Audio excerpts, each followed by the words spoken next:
Jeremy, I was just listening to your Silencing the Voices episode when you said that I should ask you something if you felt other people should know.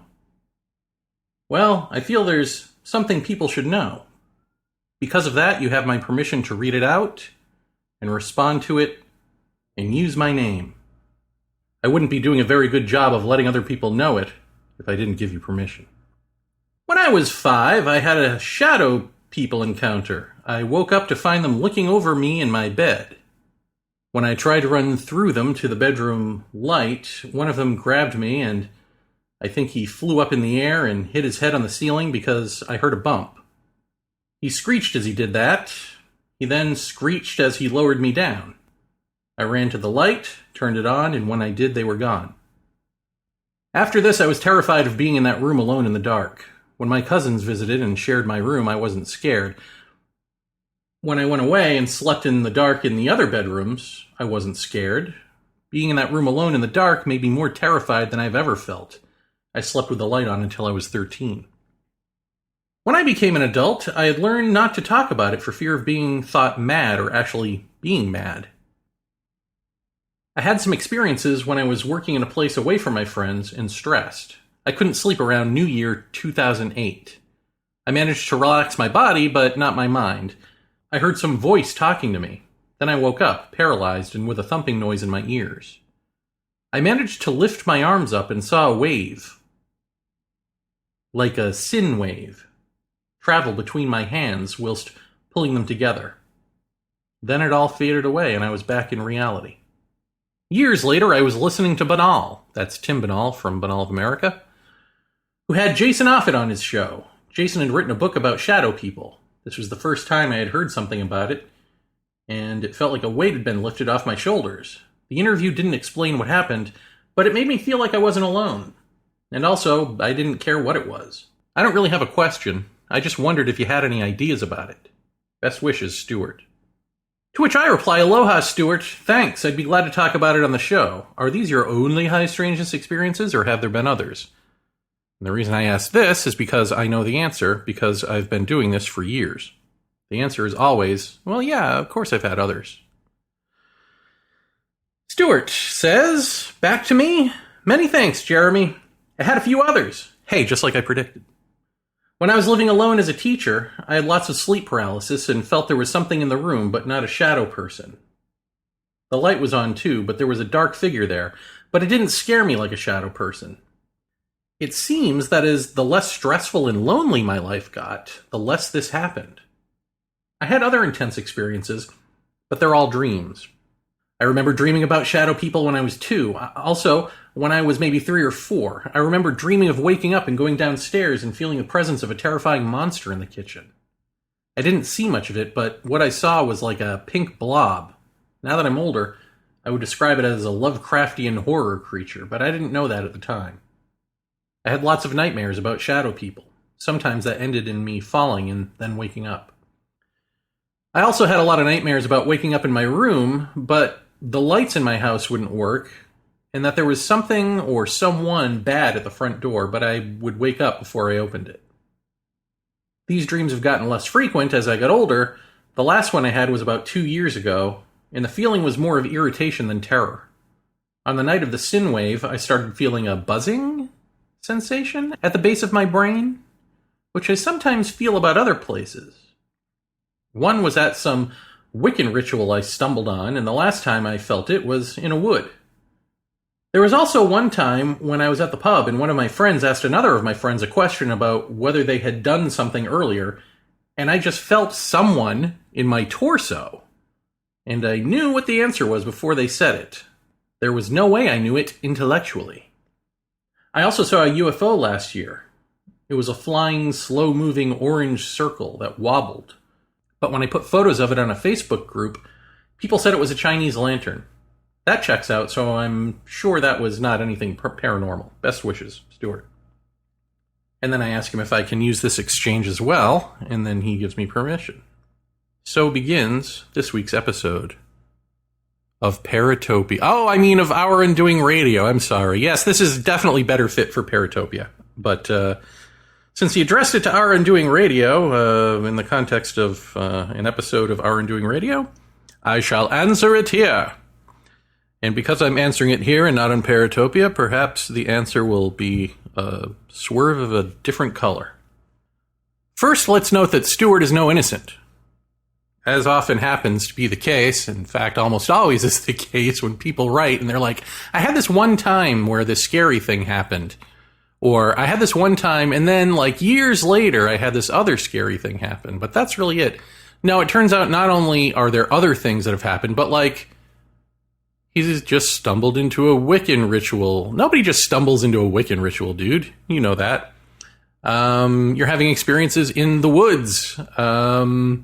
So I'm not saying you're looking for this stuff to happen, but I'm saying the situations you're in, it sounds like you're attracted to those types of situations and the occult type stuff on some level. And so when you reach into the abyss reaches into you. If you do it authentically or by accident. These seem to be the two. Like, in other words, there are people who have written to me and Jeff and saying, hey, you guys talk about if you have deep conversations and you really want this badly enough and blah, blah, it'll happen. So I go out and I look into the skies for UFOs, or I, go to haunted locations with looking for EVPs or whatever it is, and they don't find anything. And so they quit. And here's a clue. The type of person who's going to try it once or twice and then get bored and leave was never serious about it at all to begin with, even if they told themselves they were, which is why it didn't work. And I know that sounds like the kind of blame, like you go to a guru and they blame you for not being enlightened because you just don't get it. But this is more along the lines of you're lying to yourself that you ever wanted this deep connection in the first place. And that can be as blatant as that, or it can be that you do want that deep connection, but you haven't gotten over the surface feelings that you have about it to reach the depth that is required. And an example of that would be, and I think I've talked about it on this show too. In fact, I know I have.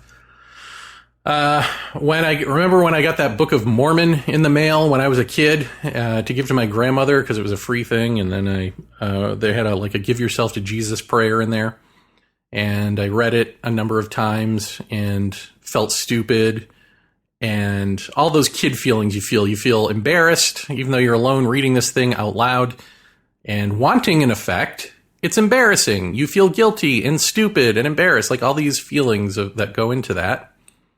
And why am I doing this? And blah, blah, blah. And then once you get done with all of that and you still want to know what this is, when you get serious with yourself and have that moment where the person of the shallows, in Jungian terms, gives way to the person of the depths, that's when the connection happens and that's when the fun begins.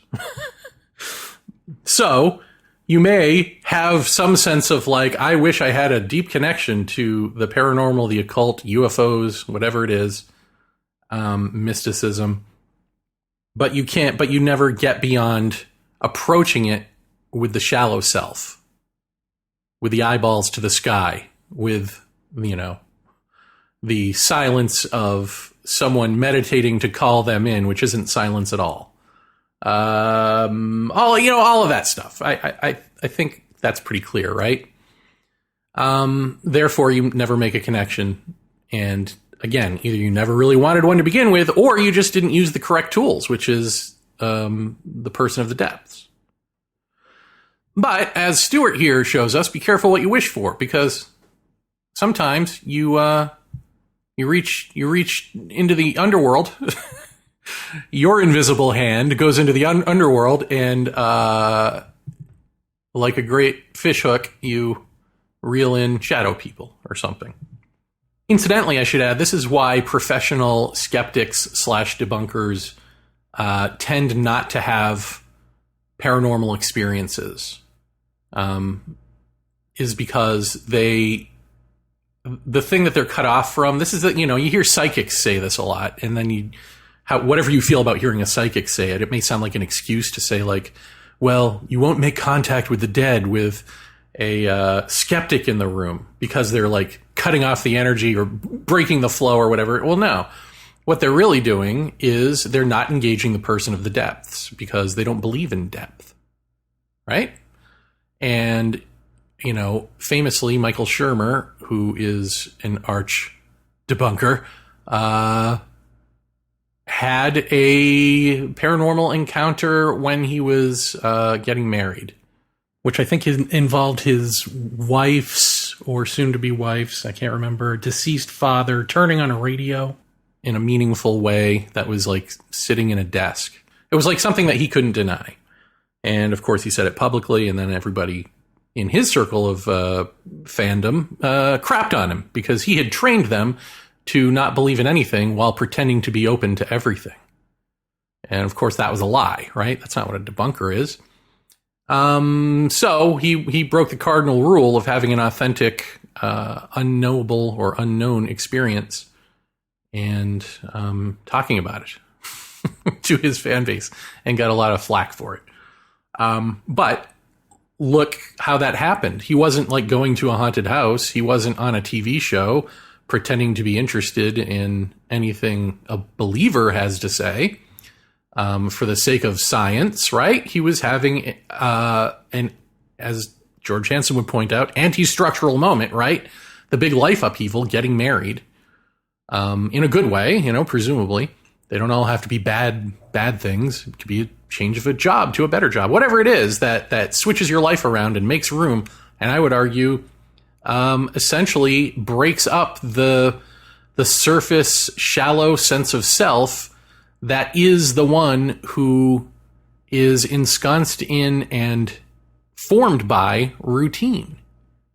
And once that's out of the way, here comes the underworld. Yeehaw! Or at least some sort of depth experience is possible. So, none of that, by the way, is what we talk about on this show when we talk about undoing in terms of understanding the sense of self so deeply that one dissolves. Because all of you, the you, must dissolve. The depths, the shallows, the whole gamut, the entire thermometer of you, all degrees of you must pass. You shall not pass. So this is different than Jung and meditation as you likely know it. On Paratopia, we reach into the depths and we engage and we communicate even with them. On Our Undoing, we put that away because we want to know truth with a capital T for the sake of knowing truth, understanding truth, being truth, whatever that is, whatever it ends up is the truth of truth. We want to be the case. And so you're not going to get that by engaging with wise ones in the Cthulhu realm or whatnot.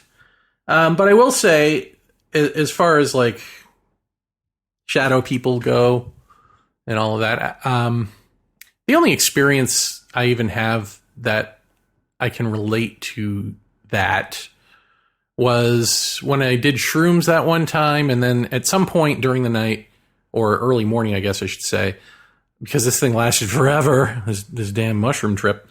There were shadows coming from my closet, creeping into the room, and the feeling was like terror, like they were coming for me, like they were evil and they were coming to get me or something. They meant me harm.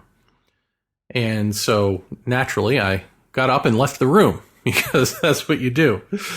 And they didn't get me. And that's the moral to the story, is like, they don't get you, right? Like all these things that we fear that go bump in the night. The one thing that a child's imagination and the imagination reaching back at you have in common is that they ultimately pass right through you. right? Shadow people aren't hurting you. They're not pulling you into Narnia. So they may provoke and stir feelings of terror, whatever they ultimately are. And I'm not even willing to say that these shadow people are something paranormal or underworldly, because I don't know. But that you said you have bouts of sleep paralysis, I would look more into that. Then again, I'm always fond of questioning what is actually sleep paralysis. Is that just a placeholder for, we don't know. I mean, it seems like there is something to sleep paralysis that is physiological and psychological, the mixture of the two, I guess, and for which science has an answer, but then science applies that answer beyond its bounds so that when people have experiences where they're not paralyzed or asleep, they still go, well, that was sleep paralysis. That was a hallucination. And I don't think it holds any sway there. So if you're, I don't know, you're saying with the shadow people, like they bumped their heads and stuff. And so, that is pretty much in the room. I would be scared too, like don't let my babble fool you. I would probably have slept with the lights on until I was 13 as well. I did actually sleep, well, not with the lights on, but at some point I couldn't even sleep in my room, and I had to sleep in my mom's room and on the floor next to her bed because I was just so afraid of my room for unknown reasons. I can't imagine having known reasons. But it's also interesting, the idea of dreaming about shadow people when you're a little kid, like 2 or 3 years old, and having this feeling of it being a terrifying monster kind of thing. Do you have a dream like that when you're a kid and then it sticks with you and then it manifests tulpa-like in the room later, and or you hallucinate it just through dream chemicals and things like this in a half awake, half asleep state? Like, does this sort of, if something latches on early on, we talk about this with the paranormal, that there might be a dangling carrot when you're a little kid, and if you latch onto it, then you form this feedback loop with the paranormal, and you may end up with a lifetime of something that feels like communication, or maybe even attack or something, but something that every now and then punctures your life and comes in and says, boogada boogada boo.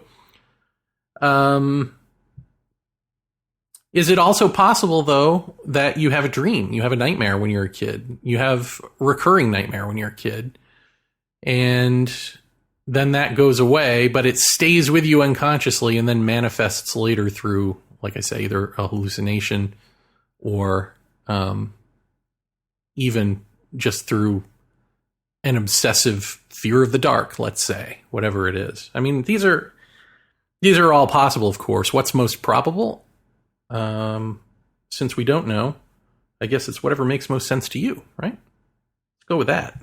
There are no studies on this, folks. But I will say that for me, the events that happened to me when I was a little kid stuck with me in a way that I knew they weren't dreams. And I guess I wouldn't know if they were hallucinations or not, but I certainly knew they weren't dreams, and I certainly know that my family's reaction to them was unsatisfactory, and probably created in me a resistance to their authority on the subject, and therefore society's authority on the subject.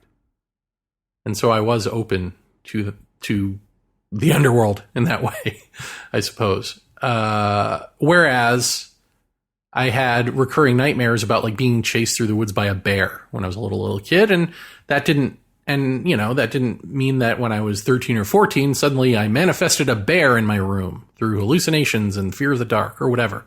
Like, that never happened. So maybe it doesn't make sense. Maybe the thing that makes sense is that it's an authentic paranormal encounter that is growing a relationship with you or something, growing.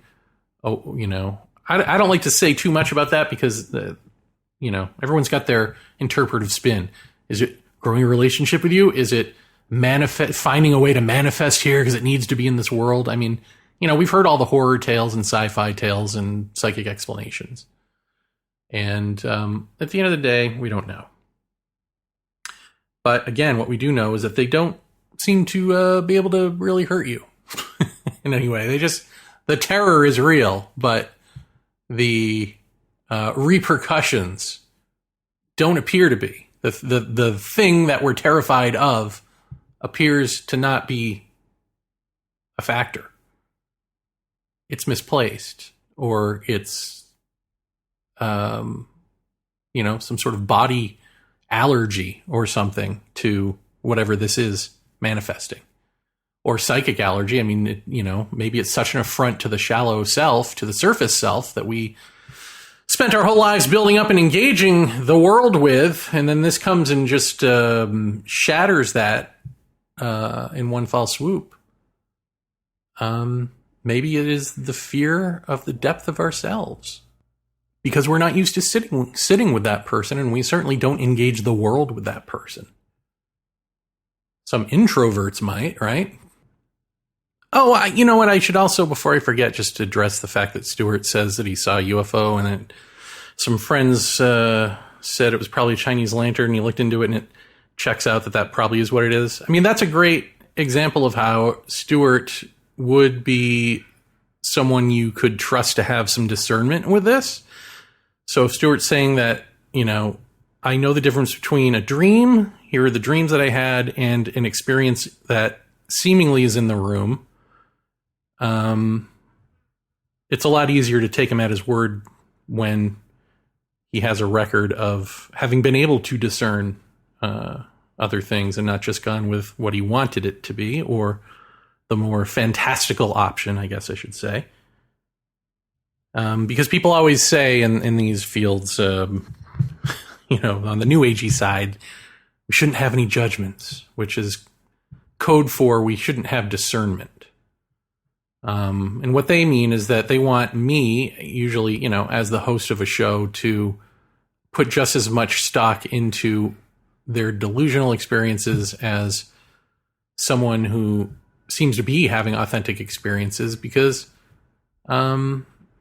we can't judge, right? Who am I to say who's right and wrong? And there is some truth to that. Like, there is a cap at which you can know anything about someone else's experiences, but you can get a sense of whether someone's deluding themselves or not, for sure, or whether they're lying or not, for sure.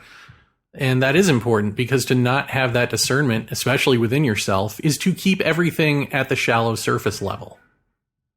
And we are, in fact, talking about the depths. Yes, even when we're looking out there into the depths of space for aliens, we are being directed to do that by our culture, but it's a misdirection. These are issues of the depths. And of course, it's tempting to want to engage that or block it out, which is its own engagement, if we're scared and don't, say we don't want anything to do with it. But as Stuart notes, it seemed to amp up when he was lonely and alone. And there's a clue there, right?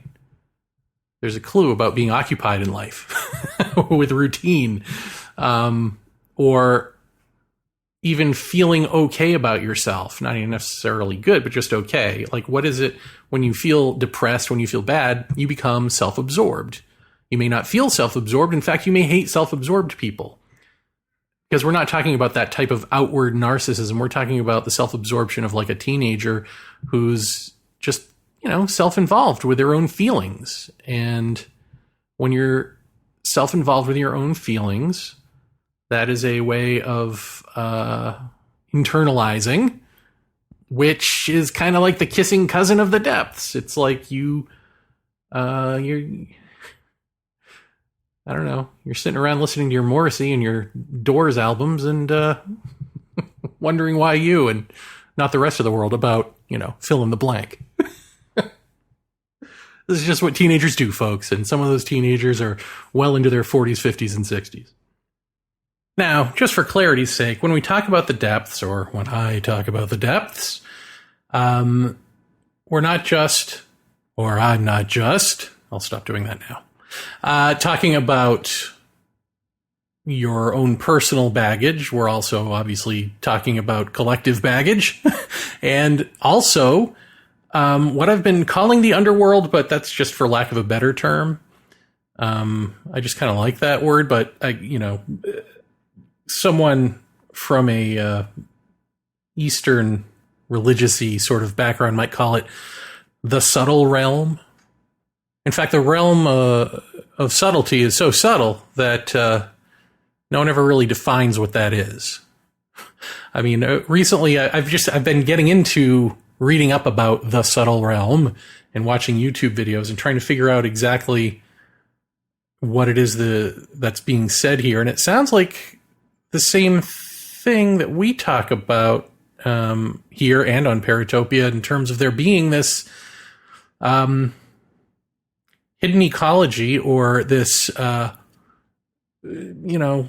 imaginary but still alive somehow landscape, for lack of a better term, that we access through various states of mind.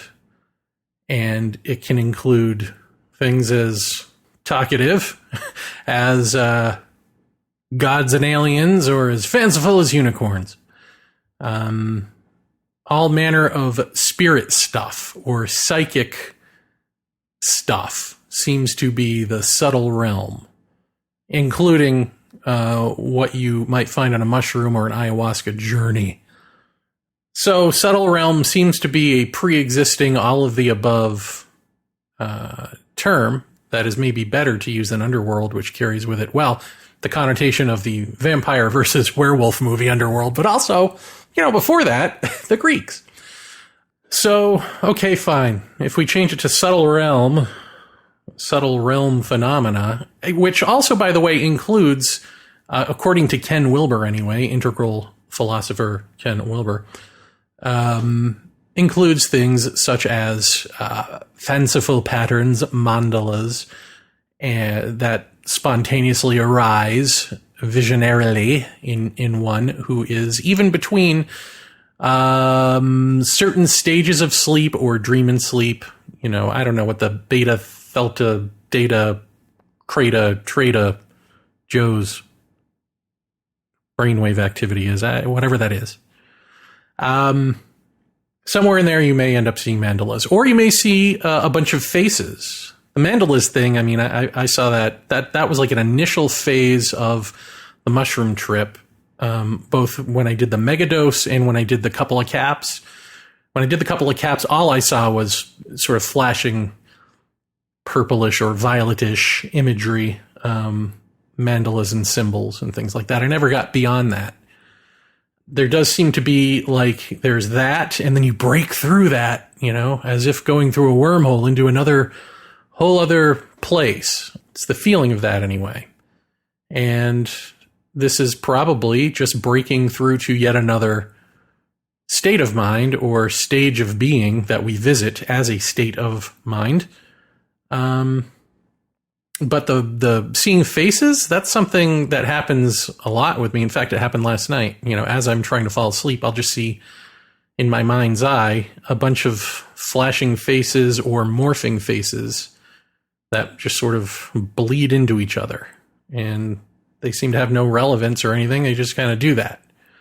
And that would be another example of an appearance from the subtle realm as you're, engaging with sleep, according to Ken Wilber. So, could shadow people come from there, from whatever that is? And I wonder, are there also stages of engagement with these states of mind or stages of mind?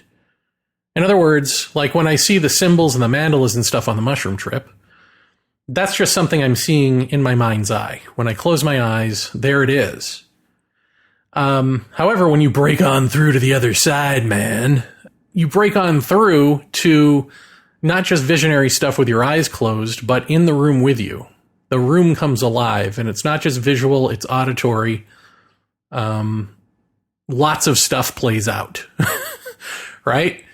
If you want to call that a hallucination, okay. I mean, whatever word encapsulates it best. Seemingly, your mind is traveling in the sense of switching states of itself, which I guess, you could say gets translated as if you're moving somewhere. So you're going from the normal state into this state of seeing symbols with your eyes closed, and if you're listening to music as I was, you're hearing it bend. And it's awful, and then you got to turn it off. Into your room coming alive, shadows coming alive, all of that. Into imaginary stuff happening in the room. A spaceship crashing through the ceiling where, cricket people get out of it, or being buried alive, or having a vine grow from your stomach inside up through your throat and just sort of hanging out in your mouth. And you have to sort of retrain yourself to breathe with this vine in your body. All of these things are things I experienced, by the way, on that big mushroom trip. And on to you changing me. I became this sort of animalistic clown, which is arguably what I am. So maybe it showed me my true face. I don't know. But all of these things seem to unfold in either stages or in waves. In fact, with the mushroom trip, at least, I haven't done anything else, and I've only done this twice. With that large dose, you have a bunch of experience, and then it subsides. It sort of recedes, and then like the tide, and then it comes back full force, and then you're back in it again, and there's no escaping. And it does this for hours. And you have different experiences with your eyes closed than with your eyes open. Eyes open, everything's in the room. It's happening to you, including you. All of these changes and hallucinatory events. With your eyes closed, it's as if you are traveling, astrally traveling, whatever you want to say. You're immersed in these other places. For me, one of them was a giant pyramid in a meadow, so sort of coming up to this thing, flying around, and all of that some people say, oh, is an out-of-body experience. I don't believe that. I think it is all in your head. I just think that's more amazing and quote-unquote miraculous than we give it credit for. In that sense, we are bringing the astral travel to us. Like we talk about, always wanting to bring truth down to your level, into the egoic sense of self. In a way, that's kind of like bringing all of this subtle realm stuff, or these other realms, into our fold, into our mind's eye, into our gaze. And because we can do that, we I suppose hope we can do that with truth too. We can bring things to us physically, we can bring things to us mentally, through will, and we can bring things to us in this dreamscapish, ethereal, hallucinatory way through plant medicines and drugs and stuff, right? So why wouldn't that also, therefore, be what happens with truth? Well, because it doesn't. Pathless land, that truth. Oh, Jiddu Krishnamurti was so right about that. So whatever the deal is with shadow people, wherever they're from, whatever state of mind one is in to access them, or that they may put you into. I suppose the humming, when people have high strangeness experiences and they talk about humming or buzzing, it feels like bees are all around me, or, my body is buzzing. We have these sorts of important, lesser understood components that are tonal and that are vibratory, that seem to happen at the onset of some experiences. And could it be that someone from elsewhere is doing that to us to connect with us? Or is it just a circumstance? Or is it that when we end up doing that, we end up somewhere else, or we end up able to see more in the room?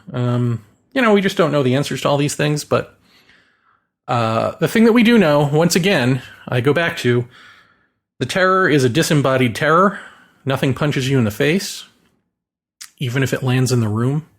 Nothing whisks you off to Narnia. And likewise, except in rare circumstances, such as, maybe how the Western world was born through a conversation with a goddess back by Parmenides in ancient Greece, nothing important really happens. Nothing important is communicated.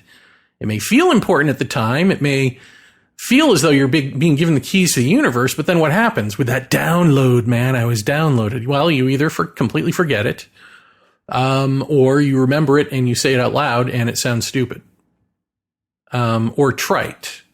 And then that's when you have to be counting on non-judgmentalism to hold on to it as something that was important from the depth experience. Because if nobody's judging you and they're all going, oh yeah, gee, wow, then you can delude yourself into believing that,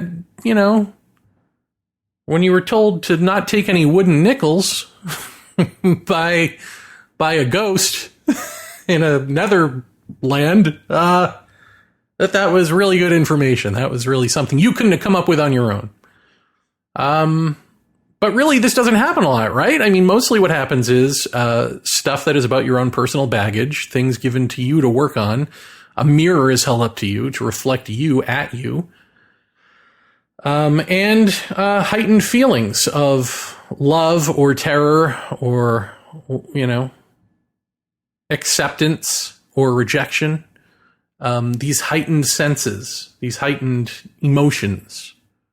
And I guess just the overwhelming nature of that makes us feel as though it's spiritual or truth alive. But is it? If it is, where are all the good people in the world coming out of these experiences? They don't exist. Not in greater quantity than any other experience in life. So if you have an experience like this that you can grow with, well, that's great. But at our undoing, of course, we concentrate on the undoing, the not learning so much as having the transformative experience, which brings us into our wholeness, the wholeness of our being, so that there isn't this guessing game and this dragging things to us for our continued growth and nurturing. I mean, imagine a world where we got over ourselves and asked, how can we help you? How can we grow you? How can we nurture you to any of these phenomena that we invite into our lives or take drugs to get to because we want to learn something or we want to know what's real or whatever that is. But also imagine a world where even though you're terrified, there's some little piece of you that is stable enough in the moment with something like a shadow being to negate the shadow being itself. I mean, odds are it is neither really a shadow nor a person. It is a Rorschach test. And what if you were to laugh at it? What if you were to ask it how much wood would a woodchuck chuck? What if you were to tell it a sci-fi story about who you were and what you wanted to do for them, that just, as far as you know, makes absolutely no sense to them? I mean, can you confuse the paranormal? Can you out-trickster the trickster? If the game is one of identity, identifying, categorizing the unknown as the known, telling that story after you've had the experience to all who will listen, to create a story for it, at least in this state of mind, what happens when you don't do that anymore? You still have the experience. You don't negate the fact that the experience is happening. But you refuse to play along with what appears to be the thing that links all high strangeness experiences together, which is they demand to be defined and spoken about in great emotive depth. This is just what they produce in us. If we stopped doing that, if we stopped defining them by those terms, Does something change in our relationship with these beings, with these realms, or with us?